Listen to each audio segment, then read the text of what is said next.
So today I'm coming to you from my staircase in our hallway in our house. I seem to do a lot of recordings here, I've noticed that. That is basically because my husband is doing some live recordings downstairs for his job. He works for a publishing house, so we'd be very quiet. So I've come upstairs and I don't want to go in the bedroom, and my divination room is very close to where his sound office is. So until he gets it soundproofed properly, the staircase it is. So today I am going to be discussing Star Wars. Yeah, you heard that right, Star Wars. May come as a surprise to some people, but there is a lot of Egyptian mythology and technically a hero's journey in Star Wars. I would say the whole sagas, but definitely in The New Hope. But go watch it, make your own mind up, and let's begin. So this is kind of like bullet pointy, just so I don't ramble too much. So let's start with Princess Leia, or Leia, who you want to call her. So she is very much a lunar goddess vibes. You know, she wears a lot of white type floaty clothes, a lot of wraps. And then you've got Luke. Luke is very much a solar sun vibe, especially in his flying outfit, which is completely orange when he goes into the X-Wing. Okay. You've also got the obvious connection to Anakin. So Anu is sun, kin, child, sun, child. Okay, so Anakin is the sun child. Luke Skywalker is the son of the sun child. Okay, let's see where we're going here. So this is very much a lot of linking here to Egyptian mythology. So Luke, what does the name mean? The name means light. And he moves through the sky. His surname is Skywalker. So he walks through the sky. He walks through the astral, the heavens, and again, I have to bring it back to his name, means Skywalker, just like his father. He is a Skywalker. Again, Egyptian mythology. So the hero's journey in New Hope is very much Luke going through a lot of transitions and tests. Okay, he's the archetype there. All right, archetype of the hero.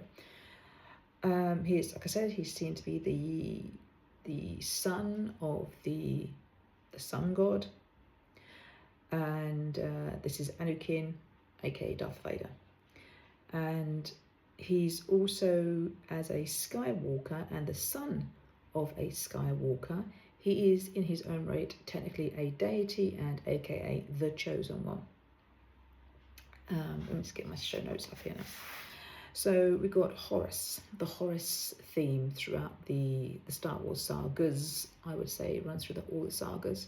So the Horus theme, which George Lucas, massive fan of Egyptian mythology. You can look this up, and the occult. It's kind of out there. And he put that into Star Wars. Okay, Star Wars is his version of the hero's journey through Egyptian mythology. So let's go back to Horus. Horus is written as a deity who is meant to have the moon for one eye and the sun for the other. I don't know which eye it is, but a moon and a sun. Let's think. We've got the two children, haven't we? Mrs. Leia and Luke.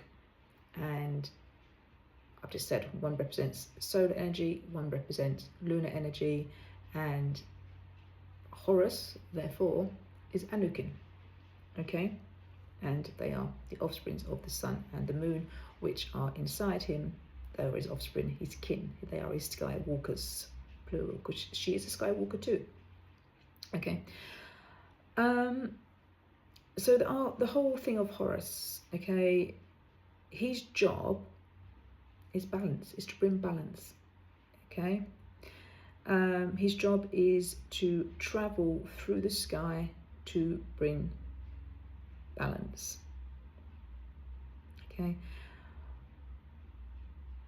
We have the move from the dark to the light to the dark. Now, where are my notes here? We've got Horus kills his uncle Set, okay, which is very much representing the red in the setting of the sun. There's a lot of red, which is a lot of Sith Lord stuff, isn't it? And again, we have this with Anakin's transformation. He does transform from the light to the dark, back to the light, because Darth Vader transforms back to Anakin after he kills the Emperor. Okay. And then we've got more, I would say, solar and lunar links. Obviously, we've got the droids, okay, 3CPO, very much solar with the gold, and R2D2, I would say, is the counteract of the lunar look, and it's like a round, like the moon as well. And then we've got the Guardians. The Guardians in the hero's journey, they hold the keys, they stop Luke going anywhere. They're clearly his aunt and uncle on Tatooine, I think it is. I'm really going back my memory here, I've not watched Star Wars for a long time. But every hero needs a mission, rescue the princess. He's conflicted about this, doesn't really believe, not too sure what's going on, seeks the advice of a mentor, Ben. But he's got guardians which stop him going on his journey, they hold the keys to his life, they don't really want to release him, and they sort of tell him all these bad things that happen if he believes. Okay, so they are the Guardians. The Guardians hold the hero back on his journey. But once we're about to get invaded by a cat.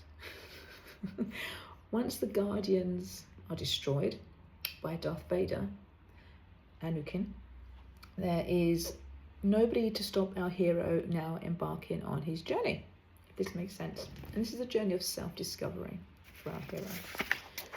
Now, I would say, therefore, can you see how Star Wars fits the Egyptian mythology quite nicely? And it's also a saga, I'm not talking about the whole lot, about death and rebirth. Now, this happens throughout the whole of the Star Wars sagas as a whole, the OG, the prequels, and the latest ones. And it's also about our battle with light and dark, balance of emotions, initiations into things, finding our true path, finding out who we are, temptations, and ultimately karmic lessons. So I hope that helps. I suggest you go watch Star Wars now with this in mind and see what other sort of similarities you can find to other mythologies that are out there. And this is also a really good way of looking both inwards to ourselves and outwards on our own path, and other films which you feel could represent the hero's journey, and hopefully how that helps you on your journey. Take care.